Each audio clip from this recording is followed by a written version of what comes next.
Vamos falar em português? Vamos. Por favor. Deus é mais. Ora.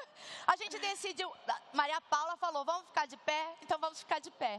Essa é para ser uma prosa, um papo, mas sobretudo uma comunicação sobre algo em que a gente acredita muito. Então primeiro eu vou começar, a gente falou, vamos fazer junto, não vamos chamar ninguém de fora, vamos nós. Então eu quero introduzir primeiro o motivo que nos une. E é isso que a gente quer passar para vocês. Então, meu nome é Carol, eu faço parte de um livro incrível chamado Ensemble, do Solo à Sinfonia. O livro que a Maria não está com ele na mão. Ai, eu achei que você ia trazer. Ai, não trouxemos? Não trouxemos, mas depois a gente mostra. Alicia. E esse livro, olha só, gente, nada como ter um marido preparado também. Deus é mais. Ai, caceta. Esse livro sai de uma afirmação que é: a gente não vem para esse mundo sozinha, a gente não cresce sozinha. De alguma forma, para a gente crescer, a gente foi inspirada, a gente foi sustentada, a gente foi ajudada por outras mulheres. Em algum momento, chega o momento da gente ser assim para outras mulheres também. Isso foi o que nos uniu, com mais de 130 mulheres, para criar o Ensemble. Então, o Ensemble é um livro internacional que foi lançado mês passado e se tornou em 2 semanas best-seller internacional. Tem autoras de todos os mundos, de todo mundo, de todos os continentes. Mas, acima de tudo, ele é um manifesto. É um manifesto que demonstra que o sucesso feminino ele não é individual. Ele é coletivo, ele é entrelaçado. E essa é a mensagem que a gente quer passar para vocês. Aqui a gente tem 3 histórias diferentes que estão nesse livro. E por meio dessas 3 histórias, a gente quer compartilhar os melhores aprendizados que a gente teve, para que vocês possam seguir esse movimento com a gente também. Eu tenho aqui a Maria Gal, que muito além de atriz e apresentadora, ela ousou imaginar um mundo em que as mulheres pretas, elas não estão só atuando, mas elas também estão ocupando o backstage, os bastidores, e com isso você criou sua própria produtora, que traz à tona histórias que por muito tempo foram negligenciadas. A Maria Paula atravessou gerações de humor, me imagino que também todo mundo conhece essas duas, e a Maria Paula pegou e falou, não vou me limitar ao riso, mas eu vou usar o humor e a arte para falar de acolhimento, de saúde mental, de maternidade, trazendo dignidade para políticas públicas, inclusive presídios. Ela fala tanto disso no livro, são histórias que me inspiraram muito. E eu fui contar da minha história, que se escondeu por muito tempo na cartilha executiva. Depois de me esconder tanto, eu precisei perder meus sobrenomes corporativos, sabe? Nome bonito, crachá bonito, empresa bonita, cargo bonito, para a gente descobrir que o nosso valor está muito além disso e está na nossa essência também. E é isso que a gente quer falar sobre isso com vocês hoje. A primeira pergunta que eu quero fazer para vocês diz respeito à prática versus a teoria, porque falar de sororidade não é de hoje. A gente fala, a gente posta. Março tinha um monte de postagem, mas entre a teoria e prática tem muita coisa. Eu mesma só fui perceber a diferença quando eu perdi meu sobrenome corporativo. E aí as pessoas que vêm e conversam com você são as pessoas que enxergam o seu valor de verdade. Então quero começar primeiro com a Maria Gal e depois a gente vai para a Maria Paula, para ouvir de você como que você permeou esse caminho de sair da teoria e vir para a prática e como você inspirou isso ao longo da sua jornada.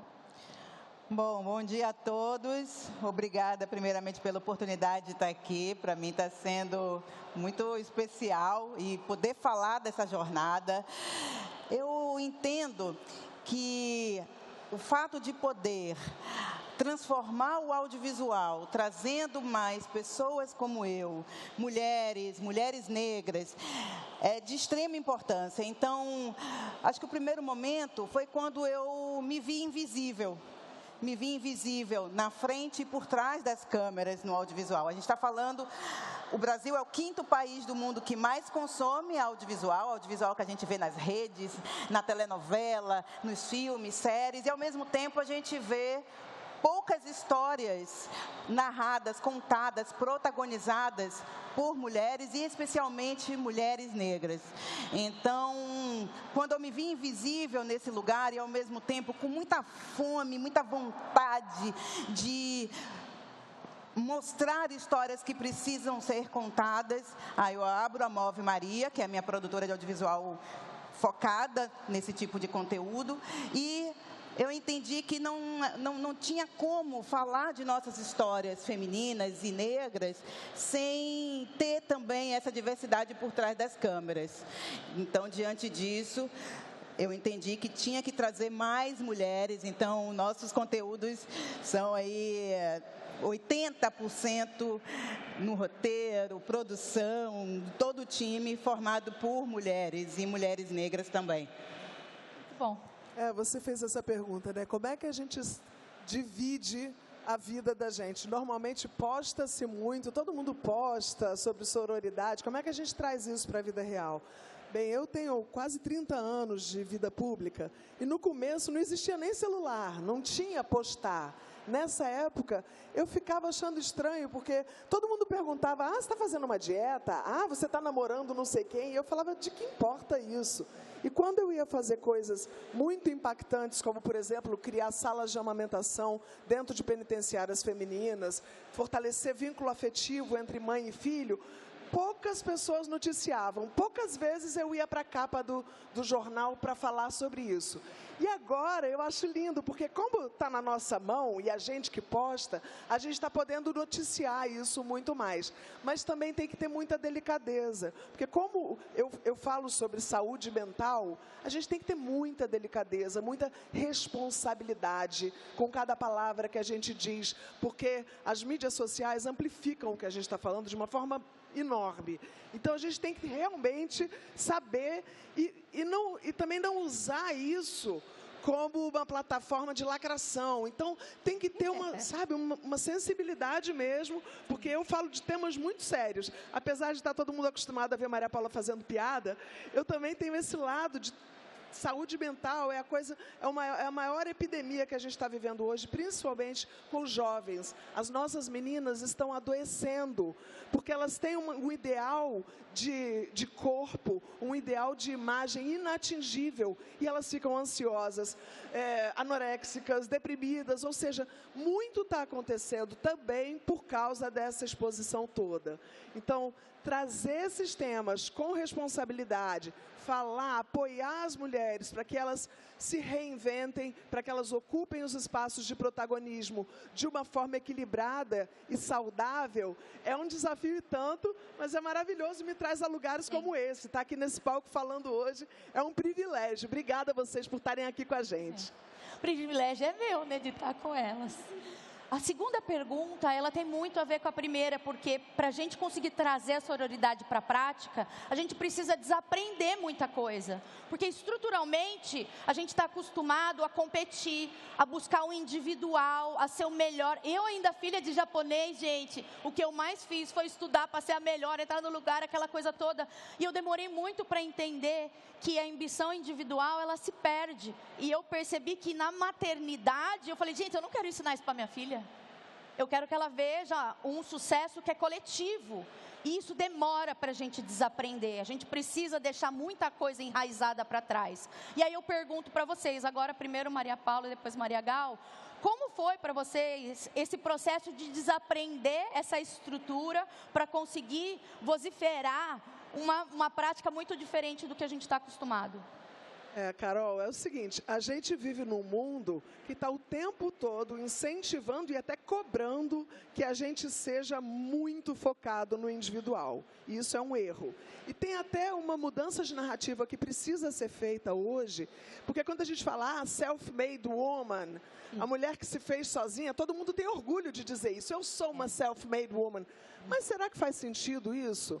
Será que alguém faz alguma coisa sozinho? Então, eu acho que é criar essa narrativa mais consciente de que ninguém faz nada sozinho. A gente precisa, pelo contrário, criar redes de apoio, trabalhar com colaboração e se orgulhar disso. Então, eu acho que tem aí uma mudança de narrativa mesmo que precisa ser conquistada, para que a gente possa trazer todo mundo para o jogo. Por exemplo, os homens também. Os homens são fundamentais nas conquistas femininas. Eu estou vendo que temos vários homens na plateia. Eu sei que vocês são apoiadores de mulheres. E quando a gente traz isso, a gente não está, então, criando nem conquistando nada sozinha. A gente está criando redes de apoio, porque uma hora, a vida ela é muito inconstante. Todos nós, eu já tive, gente, momentos lá em cima, andando no tapete vermelho, ganhando os prêmios, e já tive momentos muito difíceis também. Eu acho que o grande segredo é a gente não se identificar, não se iludir com nenhum desses lugares. Quando você está lá em cima, não acha que você é melhor do que os outros por causa disso, não, porque não é. Agora, quando você também está lá embaixo precisando de ajuda, não se sinta menor do que os outros, não, porque você também não é. Então, é esse lugar de equilíbrio. Eu trabalho o tempo todo com esse equilíbrio. É claro que é dinâmico, porque ninguém consegue ficar o tempo todo equilibrada. Plena, né? Alguém vem e bota o dedo na ferida, a gente se desequilibra, mas aí a gente volta para o equilíbrio. E aí, o segredo são as práticas, meditação, autoobservação, se olhar, ver o que você... A que narrativa você está a serviço? Muitas vezes a gente fica postando coisas que a gente nem acredita, só porque está todo mundo ali naquela onda, a gente entra também. Então, o meu chamado é para, sabe, para responsabilidade mesmo, para atenção, para consciência, e tudo isso através da autopercepção. Sabe, se trabalhar para você estar equilibrado e na hora que precisar você sai para ajudar os outros. Boa. Muito bom. Maravilhoso. Não, e você trouxe essa coisa da meditação. Eu adquiri essa prática de alguns anos para cá e é um diferencial absurdo.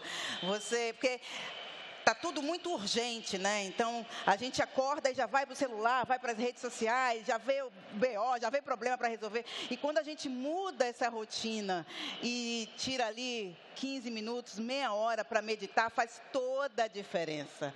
Toda a diferença no nosso dia. Agora, respondendo também a sua pergunta, Carol, eu entendo que tem duas palavras muito importantes. O que vocês estão aí? A gente está fazendo propaganda do livro enquanto isso. Eu entendo que tem duas palavras muito importantes para a gente colocar isso na prática. A primeira é intencionalidade.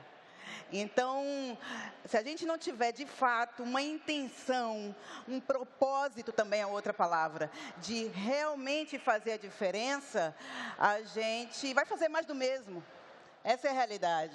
E a gente está num mundo que está em movimento. O nome da minha produtora é Move Maria, de propósito, porque é isso, é um movimento para o avanço da sociedade. E para isso, tem questões chaves que a gente precisa trabalhar diariamente na nossa sociedade, a questão da diversidade, da sororidade, enfim. Então, eu entendo que se a gente não tiver, de fato, uma intencionalidade e um propósito para a realização de forma cooperativa, de forma de parceria, é impossível realizar, sabe? E a gente ganha mais, entendendo também essa relação de ganha-ganha, focando aqui na questão de audiovisual, que é algo extremamente complexo, que envolve centenas de pessoas, tem uma empregabilidade enorme de empregos diretos e indiretos. Você poder realizar de forma cooperativa, de forma em parceria, você impacta muito mais pessoas. E sabe o que me vem também? Que as conquistas femininas, elas são muito recentes, gente. Há 50 anos atrás, a gente não podia ter passaporte. O marido que deixava ou não a gente sair do país. Ou seja, tudo que a gente está hoje tendo a possibilidade de viver é uma conquista recente. E para que isso se consolide, a gente precisa estar nos palcos juntas. A gente precisa estar falando sobre isso. A gente está precisando preparar o terreno para que as nossas filhas não tenham mais que passar pelos perrengues. Por exemplo, a minha mãe era atriz também, Maragal. Legal. Ela era super talentosa, só dava ela nas peças da escola. Aí quando ela casou com meu pai, ele falou, mulher minha não trabalha. Ela imediatamente parou. Então, toda vez que eu subo no palco, eu estou subindo por mim e pela minha mãe. E pela minha avó, que com 13 anos se casou, com 14 já teve a primeira filha. Minha avó teve 11 filhos. Então, acho assim, que a gente está hoje, a mulher, está num lugar de privilégio tão grande, que a gente precisa realmente ocupar, conquistar mais e consolidar. É importante a gente falar sobre esses temas, porque a gente não pode achar que já está tudo resolvido porque não está. Não tá. Indo um pouquinho do Não, que você falou, que você tocou um ponto muito importante, Maria Paula, que é essa questão de respeitar quem veio antes de nós. Antes de nós. A gente não chegou aqui, Maria Gal. Não, antes de Maria Gal vieram muitas outras mulheres negras que abriram espaço, abriram oportunidades. Então, é importantíssimo a gente honrar as nossas histórias, a nossa memória. Enfim, então é importante lembrar do passado, né? Não, e falando sobre isso, honrar as outras autoras. Temos outras autoras aqui com a gente? Ó, vem pra cá, por favor, vamos subir aqui, porque é isso, a gente, Thalita, sobe, vem. A gente não faz nada sozinho, esse livro são histórias de mulheres do mundo todo. 139 mulheres. E 7 delas palestraram aqui no evento, então é uma potência muito grande. Tentem dar um jeito de subir, vão por trás. Senta e vem. Enquanto o povo está chegando, eu quero deixar uma última pergunta, porque tudo que vocês falaram diz respeito a proteger a nossa essência também, porque se eu achar que eu tenho que me moldar para caber, a gente não vai conseguir fazer. Hoje eu falo de choro, eu falo com meu sotaque de interior, da porta do Corsa Verde está aberta, para conseguir mostrar essa autenticidade, e a gente se conecta com o que é autêntico. E vocês são tão autênticas também, e eu acho que quando a gente faz isso, as pessoas se conectam mais, elas têm coragem de ser elas mesmas. Então, como hoje vocês protegem a autenticidade de vocês, para conseguir trazer isso para a prática? Tá todo mundo aqui. Eu acho que é isso. Na hora que uma consegue subir no palco, ela tem que ir lá e puxar a outra. Eu acho que a coisa mais importante que a gente tem que ter em mente, eu não quero estar aqui sozinha, eu quero estar aqui com a pessoa que está do meu lado, com a mulher que vai me ajudar quando eu precisar, e eu quero estar aqui pronta para ajudar ela na hora que ela precisar. Eu acho que é uma coisa tão linda que a gente está fazendo. Não é só um livro, gente, isso aqui é um movimento. Cada uma de vocês, mulheres. Todas juntas somos fortes. Todas juntas somos fortes. Exatamente. É isso aí. Sem perder a essência, com propósito, com dignidade, com respeito mútuo, com vontade de crescer junto, de mais relações saudáveis, ganha-ganha. Eu acho que esse é um movimento... Pode falar. Um movimento muito importante, diga. Para finalizar, gente, eu ficaria muito tempo aqui. E uma pergunta que muitas de nós recebemos é: eu quero entrar nesse movimento, mas vocês já estão nesse movimento. Criem os seus livros, criem suas comunidades, encontrem outras mulheres que partilham dessa essência também. O movimento, ele cresce quando a gente também vai expandindo. Esse movimento nasceu de uma fala da Malala há 2 anos, e de repente as coisas foram crescendo tanto, e a gente falou: podemos pegar isso, podemos trazer para um projeto para potencializar essas histórias. As histórias de vocês também podem seguir esse caminho, né? E aí vou terminar falando nomes de mulheres que estão com a gente: Natasha, Roberta Suplicy, Adriana, Vanessa Diago, cada uma fala uma. Fernanda Montenegro, Cris Airosa, somos muitas. A Virna do vôlei. O convite é: façam seus grupinhos, puxem umas às outras. A gente está aqui para isso. Eu vou terminar com uma coisa linda, que é um conceito Ubuntu, que eu acho maravilhoso. Não é sobre eu, galera, é sobre nós. Eu sou porque nós somos. Eu trabalho com cultura de paz, e cultura de paz basicamente é isso. Tira o foco do individual, bota o foco no coletivo, que a coisa anda, que tudo dá certo.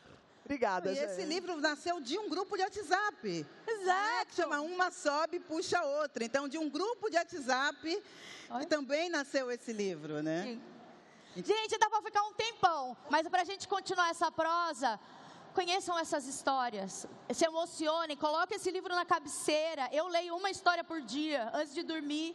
É uma delícia, espero que vocês Carol, possam... sabe que eu notei também. muito louco, porque tem uma da Índia, aí tem outra de Paris, aí tem outra da Bahia, de Los Angeles. A Elisa da Nigéria. Mas as dificuldades são bem parecidas. Por mais que a gente conquiste os espaços, a gente ainda tem que responder a perguntas surreais, tipo: você acha que você conquistou isso porque você é bonita? oi? Ou, você levou um upgrade aí na carreira, deve ter dado pro chefe, né? Oi? Os homens não têm que engolir esse tipo de sapo. Eu acho que a gente também já está na hora de parar de ter esse tipo de perrengue, porque a gente está aqui para elevar o nível do jogo. Vamos botar o nível do jogo lá em cima e convidar todo mundo para vir junto. Obrigada, gente. Bom fim de evento. Valeu, gente. Vamos fazer agradecimento de Fazer uma foto aqui. Meu óculos.